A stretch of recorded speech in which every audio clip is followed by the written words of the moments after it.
असम जो कि एक इको फ्रेंडली रीजन है और ब्लेस्ड है मैक्सिमम रेनफॉल से, जो कि एवरी ईयर होती है। यहाँ की फ्लोरा एंड फौना बहुत ही रिच है क्योंकि ग्रीन ट्रीज और ग्रीन पेस्चर एवरीवेयर पाए जाते हैं। ग्रीन पेस्चर उसे कहा जाता है जो पशु के लिए चरने के लिए होते हैं। और यहाँ की जो रिचनेस है इस रीजन की, वो ग्रेजुअली थ्रेटेंड हुई है क्योंकि इन्वायरमेंटल प्रॉब्लम यहाँ पे ग्रो कर रही हैं। दोस्तों, इस चैप्टर में हम लोग पढ़ेंगे flood, soil erosion, earthquake, deforestation और पॉपुलेशन एक्सप्लोजन। नमस्कार दोस्तों, मेरा नाम है राहुल और आप सबका स्वागत है लाइफ एंड एजुकेशन में। आज का चैप्टर है इन्वायरमेंटल प्रॉब्लम्स ऑफ असम, जो कि चैप्टर 10 है। फ्लड एक नेचुरल कैलामिटी है जो कि हमारे कंट्री के पीपल को फेस करनी पड़ती है। और जितने भी प्रोन एरिया हैं हमारे कंट्री में फ्लड के, उनमें से 10% असम में है। और सिचुएशन तब वर्स हो जाती है जब मानसून सीजन में ब्रह्मपुत्र और बराक रिवर ओवरफ्लो कर जाते हैं और क्या करते हैं, फ्लड जो ई रीजन है उनमें क्या कर देते हैं, फ्लड, जो कि सेवियर डैमेज करती है यहाँ के लाइफ को और प्रॉपर्टी को। दोस्तों, मेन कजेज होती हैं फ्लड्स जो भी असम में होती हैं, वो होती हैं हैवी रेनफॉल के कारण, जो भी ट्रिब्यूटरी से बेक वाटर आते हैं उनके कारण, और स्टॉर्म के कारण, या फिर एलिवेशन जो भी होती है हमारे रिवर बेड में, किसके कारण, सेडिमेंटेशन, ज़्यादा सेडिमेंटेशन होने के कारण, लैंड डिग्रेडेशन के होने के कारण। अब लैंड डिग्रेडेशन क्यों होती है, क्योंकि डिफोरेस्टेशन हो रही है। फ्रिक्वेंट ये जो भी हमारा ये असम का रीजन है, ये क्या है, अर्थक्वेक प्रोन एरिया है, तो यहाँ पे फ्रिक्वेंट अकरेंस होती है अर्थक्वेक की, और जिसके चलते लैंड स्लाइडिंग भी होती है। और ये सारे कारण क्या हो गए, एक्सेसिव सेडिमेंटेशन और लैंड डिग्रेडेशन के, जो क्या कर देती है, रिवर बेड को एलिवेट कर देती है, यानी उसमें पानी कम आते हैं, इसलिए वो क्या करती है, ओवरफ्लो हो जाती है।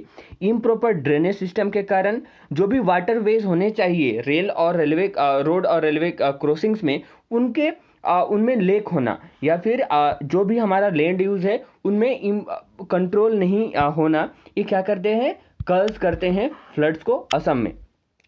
अब जो भी इफेक्ट होते हैं फ्लड के, वो क्या क्या होते हैं, एक तो इरोजन ऑफ सोइल होती है, और जो भी बैंक ऑफ द रिवर होते हैं उनमें क्या देखा जाता है, इरोजन देखा जाता है, या फिर कंजेशन हो जाती है, कहाँ पे, ड्रेनेज सिस्टम में। अब जब फ्लड वाटर सबमर्ज करती है फॉरेस्ट एरिया में, वाइल्ड लाइफ सेंचुरी में, नेशनल पार्क में, जो कि क्या है, वर्ल्ड हेरिटेज साइट हैं, जैसे कि काजीरंगा नेशनल पार्क, मानस टाइगर रिजर्व, टी गार्ड और जितने भी आइलैंड है, यहाँ पे क्या कर देती है, वो हैवॉक क्रिएट कर देती है। और ये क्या करती है, डैमेज करती है हमारे इकोनॉमी को, जो कि लार्जली बेस किस पे है, एग्रीकल्चर पे है, और डिस्टर्ब कर देती है किसको, ट्रांसपोर्ट और कम्युनिकेशन सिस्टम को। और जितने भी 100 ऑफ एनिमल्स जो भी यहाँ पे हर साल क्या हो जाते हैं, वो अपने लाइफ को लॉस कर जाते हैं फ्लड में। और कुछ कुछ तो रेयर स्पेसीज हैं, जैसे कि 101 हॉर्न राइनोसोरस, इनके काफ क्या हो जाते हैं कभी कभी, जैसे कि और भी एक है स्पॉटेड डियर, इनके जो काफ होते हैं वो क्या होते हैं, बह जाते हैं जो भी फ्लड आती है एवरी ईयर। और लार्ज पार्ट ऑफ जो माजुली आइलैंड है, या फिर लार्जेस्ट रिवर, जो कि एक लार्जेस्ट रिवर आइलैंड है वर्ल्ड की, ये कहाँ पे सिचुएटेड है, ये ब्रह्मपुत्र में सिचुएटेड है। हर साल क्या हो जाती है, ये सबमर्ज्ड हो जाती है, यानी कि डूब जाती है। और ये क्या कर देती है, और ये क्या करती है इफेक्ट ऑफ फ्लड का, और क्या हो सकता है, ये हो सकता है स्प्रेड ऑफ म्युनिसिपल या फिर अदर वेस्ट हो जाते हैं, जिसके कारण क्या होती है, बहुत सारे हजार्डस डिजीज स्प्रेड होते हैं, जैसे कि मलेरिया, कोलेरा, डायरिया, और बहुत सारे एडिशनल लॉस ऑफ लाइफ होती है। दोस्तों, अब बात करेंगे रिमेडियल मेजर्स की। तो इसके क्या क्या हो सकते हैं रेमेडियल मेजर, एक तो हाइड्रो इलेक्ट्रिक पावर प्लांट बना सकते हैं, और डैम्स बना सकते हैं जो भी ट्रिब्यूटरीज में हैं। इसे क्या कर सकते हैं, हम लोग चेक कर सकते हैं इसको, प्रॉपर ड्रेनेज सिस्टम बना सकते हैं, और जो भी डिफोरेस्टेशन हो रही है उनको हम क्या कर सकते हैं, प्रिवेंट कर सकते हैं। और यहाँ पे कुछ दी गई है, आप लोग इसको ज़रूर पढ़िएगा। तो आइए अब हम लोग पढ़ते हैं सॉइल इरोजन के बारे में। तो सॉइल इरोजन एक कॉमन प्रॉब्लम है असम की, जो कि सिवियरली डैमेज करती है फर्टाइल सॉइल को, और इसको लेस प्रोडक्टिव बना देती है ग्रोइंग क्रॉप्स के लिए। और जैसे कि आप लोग को पता है, जो असम है ये एग्रीकल्चर बेस्ड इकोनॉमी है, इसलिए क्या करती है, जो भी डेवलपमेंट ऑफ द स्टेट है असम की, उस पर हैम्पर करती है। आइए अब देखते हैं इसके कजेस। तो कजेस में आते हैं हैवी रेनफॉल, फ्लड डिफोरेस्टेशन या फिर एम्बैंकमेंट का रप्चर, जो भी सोइल में वाटर लॉगिंग हो जाती है, या फिर केटल जो भी ओवर ग्रेज कर जाते हैं उनके लिए। अब हम लोग पढ़ेंगे जो भी सोइल इरोजन के इफ़ेक्ट क्या क्या होते हैं, ठीक है। तो जो भी टॉप ऑफ द सोइल होती है वो क्या हो जाती है, मतलब वो बह जाती है, और क्या बच जाते हैं, हार्ड रॉक बच जाते हैं, जो कि कल्टीवेशन के लिए फिट नहीं होती है। और ये क्या लीड करती है, डिफॉर्मेशन ऑफ द लैंड को लीड करती है। और जो भी इरोजन होते हैं रिवर बैंक्स के, ठीक है, ये क्या करते हैं, जो भी एग्रीकल्चर लैंड है उनमें इरोजन लाती है, या फिर जो भी लार्ज विलेजेस होते हैं या फिर जो भी रोड्स होते हैं उनमें क्या देखा जाता है, इरोजन देखा जाता है। जैसे कि एग्जांपल माजुली ले लीजिए, जो कि एक लार्जेस्ट रिवर आइलैंड है, वो भी क्या हुई है, थ्रीटेंड हुई है, किसके कारण, सॉइल इरोजन के कारण।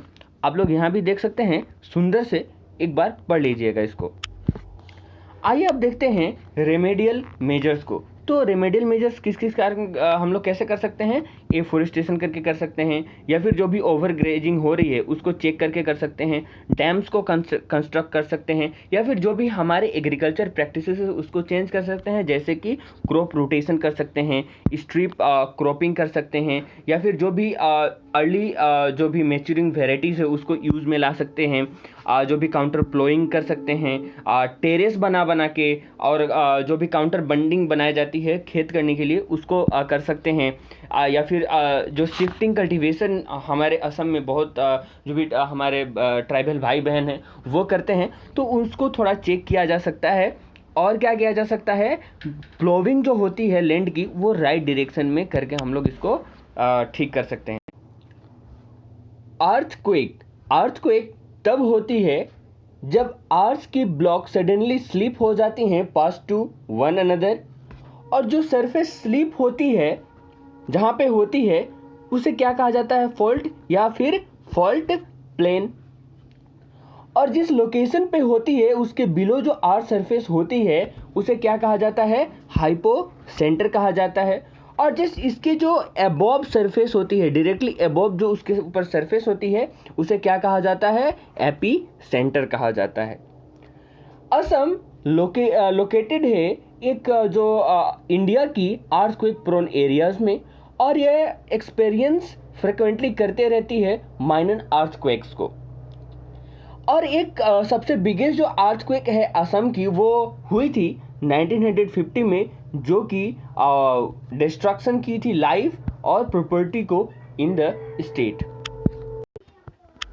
Causes of earthquake tectonic plates के कोलिजन होने के कारण होती है, और हमारे असम में इंडियन प्लेट और यूरेशियन प्लेट के कोलिजन होने के कारण अर्थक्वेक आती है। अर्थ क्रस्ट में 7 लार्ज लिथोस्फीयर प्लेट्स हैं और बहुत सारे छोटे छोटे स्मॉलर प्लेट्स भी हैं, और जब ये प्लेट्स मूव करती हैं टुवर्ड्स ईच अदर तो उसे कन्वर्जेंट बाउंड्री कहा जाता है, जो कि थ्रस्ट फॉल्ट के कारण होती है। जब अपार्ट होती हैं तो उन्हें डाइवर्जेंट बाउंड्री कहा जाता है, जो कि नॉर्मल फॉल्ट होती हैं। और जब पास्ट ईच अदर होती है तो उसे ट्रांसफॉर्म बाउंड्री कहा जाता है, जो कि स्ट्राइक स्लिप फॉल्ट होती हैं। अर्थक्वेक कज होती है जब भी सडन रिलीज होती है जो भी फॉल्ट्स में स्ट्रेस होते हैं अर्थ क्रस्ट के, और जब कंटिन्यूस मोशन होती है टेक्टोनिक प्लेट्स की, ये कज करती है क्या बिल्डअप करने में, ये बिल्डअप करती है प्रेशर को, किनमें, जो भी स्ट्रेटा है रॉक के फोल्ट के बोथ साइड्स में। और जब तक कि स्ट्रेस रिलीज नहीं हो जाती है तब तक क्या होते रहती है, एक जर्की मूवमेंट होते रहती है। और जब ये क्या रिजल्ट करती है, ये रिजल्ट करती है सेस्मिक एनर्जी को, जो क्या प्रोपागेट करती है ग्राउंड और इसके ओवर जो भी सरफेस है उनके सेकिंग में, और जिसके कारण हम लोग क्या परसीव करते हैं, अर्थक्वेक को परसीव करते हैं। Effect of earthquake, loss of lifes होती हैं, प्रॉपर्टी की लॉस होती है, और बहुत सारों को होमलेस कर देती है। कज करती है लैंडस्लाइड को, फ्लड को, ग्राउंड वेव्स को और फिशर्स को। और जो भी रिवर बेड की लेवल होती है उसे रेज कर देती है, और सैंड वेंट्स को इजेक्ट करके जो भी वाटर का इजेक्शन होती है, सैंड जो भी होती है अर्थ से, और क्या बना देती है, अर्थक्वेक फाउंटेन बनाती है, कर्ज करती है लैंड एलिवेशन को और फॉर्म करती है डिप्रेशन को जो भी लैंड पे होते हैं, डिसरप्ट कर देती है ड्रेनेज सिस्टम को और डैमेज करती है जो भी अंडरग्राउंड पाइप्स होते हैं, और ये लीड करती है फॉर्मेशन की जो भी फ्रोजन अर्थ वेव्स होते हैं। दोस्तों ये डिसरप्ट भी कर देती है किसको, कम्युनिकेशन सिस्टम को, जैसे कि रेल रोड कनेक्शन जो भी होते हैं, और कोलैप्स कर देती है ब्रिजेस को, और भी बहुत सारी करती हैं, बिल्डिंग को गिरा देना, ये तो है ही।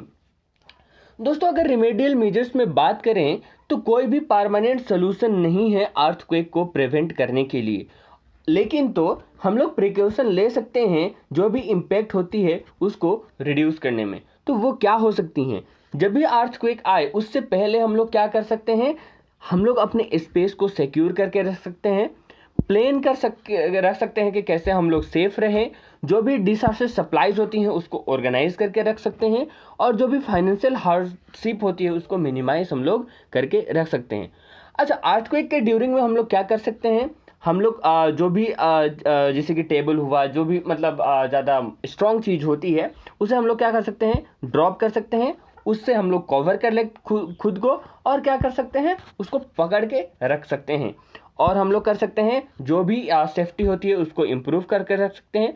और इसके अर्थक्वेक के बाद हम लोग क्या कर सकते हैं, तो इसके आफ्टर में कर सकते हैं हम लोग रिकनेक्ट और चीज़ों को रीस्टोर कर सकते हैं। डिफॉरेस्टेशन एक मेजर इन्वायरमेंटल कंसर्न है हमारे स्टेट असम की, जैसे कि हर पार्ट ऑफ द इंडिया की है, और ये क्या कर दी है, ये डिस्टर्ब कर दी है जो भी नेचुरल बैलेंस है हमारे इन्वायरमेंट के। दोस्तों इसके काजेज हैं हमारे बढ़ते पॉपुलेशन के कारण, जिसकी रिक्वायरमेंट बढ़ चुकी है सेटलमेंट और कल्टीवेशन की, और ये क्या प्रोवाइड करती है, जब जो भी कटिंग डाउन हो रहे हैं लार्ज एक्सपेंसेस में ऑफ फॉरेस्ट लैंड की, जो भी डेवलपमेंट एक्टिविटीज़ होती हैं जैसे कि construction of road, towers, new township, या फिर सेटिंग ऑफ न्यू इंडस्ट्रीज़, ये क्या करती हैं, एक एक्सपेंस करती हैं जो भी फॉरेस्ट की होती हैं उनको कटिंग डाउन करने में। शिफ्टिंग कल्टीवेशन भी एक मेजर कॉजेज है बिहाइंड डिफॉरेस्टेशन। दोस्तों 1985 में 26% डिफॉरेस्टेशन हो रही थी, 2000 में 43% हुई थी, 2005 में 50% हुई थी, 2010 में 56% हुई थी, और 2020 में 67% हुई है। दोस्तों अब इस बात करेंगे कि इसकी इफ़ेक्ट क्या है। तो एक सबसे सेवियर जो इफ़ेक्ट है डिफॉरेस्टेशन की वो है क्लाइमेट पे, ठीक है, जो भी रीजन की क्लाइमेट होती है, इससे क्या होती है, एक्सेसिव रेनफॉल और हाई टेम्परेचर देखी जाती है, जो कि एक कॉमन फीचर्स हो जाती है इस एरिया की। डिफॉरेस्टेशन रिड्यूस कर देती है जो भी वाटर रिटेंशन कैपेसिटी होती है सॉइल की, जो क्या लीड करती है, लार्ज स्केल सॉइल इरोजन को लीड करती है, और क्या करती है, जो भी सिल्टिंग होते हैं रिवर बेड्स के, जो कि क्या कर देते हैं, रिजल्ट क्या करते हैं उसके, लॉस ऑफ सॉइल फर्टिलिटी को। डिफॉरेस्टेशन और क्या बनाती है, ये बनाती है जो भी एरिया होते हैं फ्लड प्रोन एरिया जो होते हैं, या फिर फ्लड्स जो एरिया होते हैं उनको क्या करती है, डिफॉरेस्टेशन बनाती है।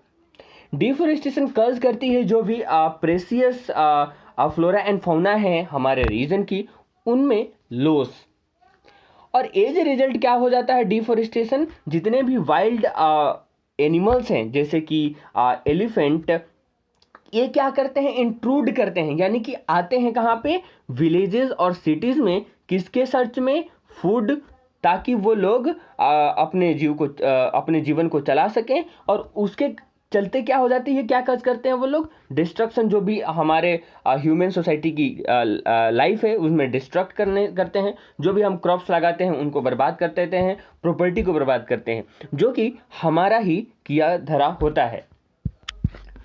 दोस्तों अब सॉल्यूशंस की बात कर लेते हैं, जो कि डिफॉरेस्टेशन एक प्रॉब्लम है, उसकी सॉल्यूशन क्या है। तो चेकिंग करना, जो भी फेलिंग ट्रीज़ है उनको चेक करना ताकि वो गिरे नहीं, या फिर क्या कर सकते हैं, गवर्नमेंट रेगुलेशन ला सकते हैं, कन्विंस कर सकते हैं फार्मर को ताकि वो अवॉइड करें डिफॉरेस्टेशन की, रिफॉरेस्टेशन और एफॉरेस्टेशन कर सकते हैं। दोस्तों एफॉरेस्टेशन उसे कहा जाता है जब भी एक न्यू एरिया में प्लांटेशन की जाती है, वहाँ पे प्लांट को ग्रो किया जाता है और फॉरेस्ट बनाई जाती है, तो उसे क्या कहा जाता है? एफॉरेस्टेशन।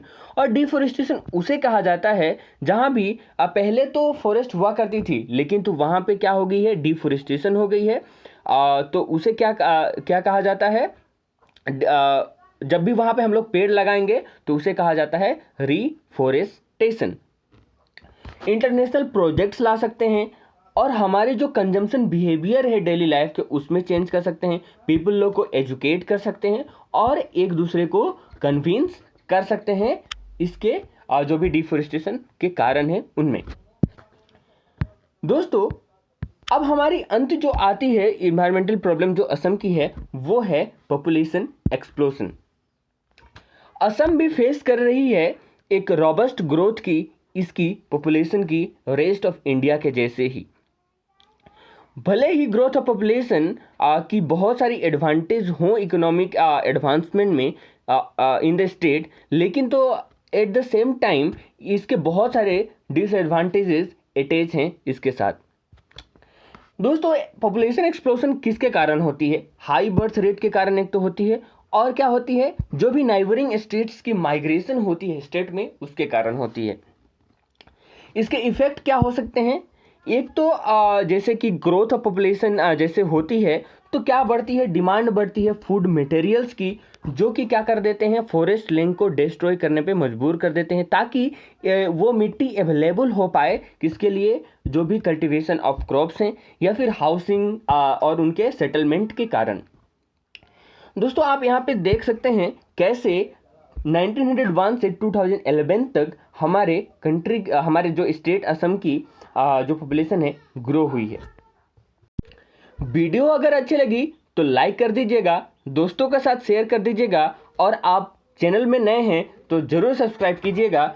हमारे जो भी क्लास हुई हैं इसके पीडीएफ अगर आप चाहते हैं तो हमारे टेलीग्राम चैनल को ज्वाइन कर सकते हैं। आपको जो लिंक है डिस्क्रिप्शन बॉक्स में मिल जाएगी। Thanks for watching. This is Rahul Sharma signing off. God bless you all.